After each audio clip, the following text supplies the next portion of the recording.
Tamang-tama sa lumalamig nating klima ang mainit na sinigang. Karaniway, hanap ng mga Pinoy sa hapag ang init at asim ng putahing ito. Pero alam nyo bang may sinigang na buko ang halo?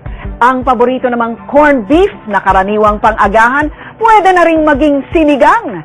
Panoorin ang katakam-takam na ulat na ito. Sa bawat higop, ginhawa ang hatid sa ating kalamnan. Mapaagahan, tanghalian at hapunan, tiyak hindi pagsasawaan.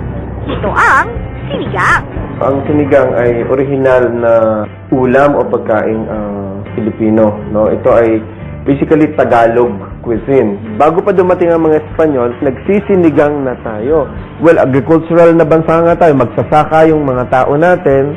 Nakatali tayo sa produksyon buong araw at wala na tayong panahong magluto.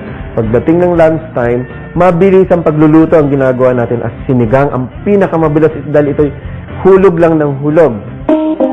Kaya naman naging pambansang ulam na natin ang sinigang. At nang lumaon, iba't ibang klase ng sinigang ang umusbong.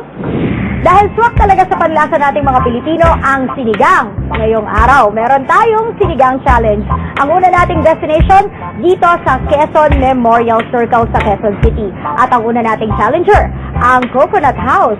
Dito sa Coconut House, lahat ng kanilang putahe at produkto ay ginagamitan ng buko. At isa sa kanilang masarap na hinaing putahe dito ay ang kanilang sinigang sa buko. Medyo kakaiba nga itong sinigang kasi merong strips ng buko pero bakit po wala siyang kangkong? Ang mahalaga, Hindi dapat nawawala hindi to. nawawala si coconut street Okay. at saka si Coconut buko. water. Para matawag natin siya. Okay. Siyempre, pork sinigang sa buko. Okay. At sa wakas, luto na siya! Sana may kanin, no? Destination number 2. Nandito tayo ngayon sa Cubao, Quezon City sa KKK kung saan balita ko may masarap daw ditong sinigang na lechon. Yung lasa ng luto ng magpapalasa ng kabay. Dito naman sa Sentro 1771 sa Fort Bonifacio, Taguig City, sariling gawa nila ang corned beef na inilalagay sa kanilang sinigang. Kung makikita mo, binababad namin siya ng 5 araw. 5 days. 5 days para maging pink siya.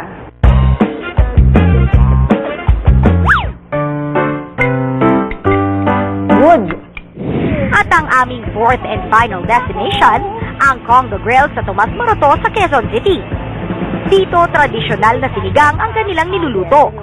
Actually, kasi yung palette ng mga Pinoy, hinahanap pa rin natin yung traditional na maasim, maanghang, na mainit na sabaw ng sinigang na baboy.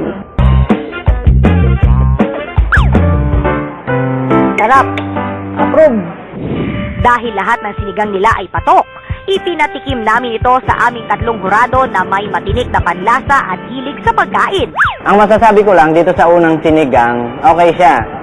Kakaiba, kaya lang, so medyo matapang ng konti yung tamis, bawas lang ng konti. Okay, pero actually, unique siya. Pangalawa ang sinigang na corned beef. Masarap to pag malambot. Yung medyo naghihiwa-hiwalay na yung corned beef. Fresh corned beef siya eh. Anyway, it's also good.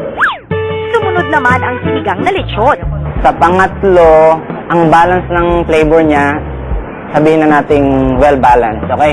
Yung anghang, yung asim, nandun, at saka yung flavor ng lechon, tanglad, ang ganda. At ang panghuli, ang tradisyonal na sinigang na baboy. The traditional is very good. Masarap. Pero syempre sa 4 na ito, may namumukod tanging panlasa para sa ating mga hurado. Para sa akin, yung nanalo, yung pang-4. Papipilian ako yung favorite ko siguro, yung buko. Kasi, mahilig ako sa matamis eh, pero mahilig din ako sa sinigang. So, swak pareho. My number 1 would be this, yung may lemongrass. Hanggat may mga maaasim at hanggat naandyan yung mga gulay na yan, magsisigang at magsisigang tayo. Ako po si Laila Chikadora, nag-uulat para sa Reaksyon.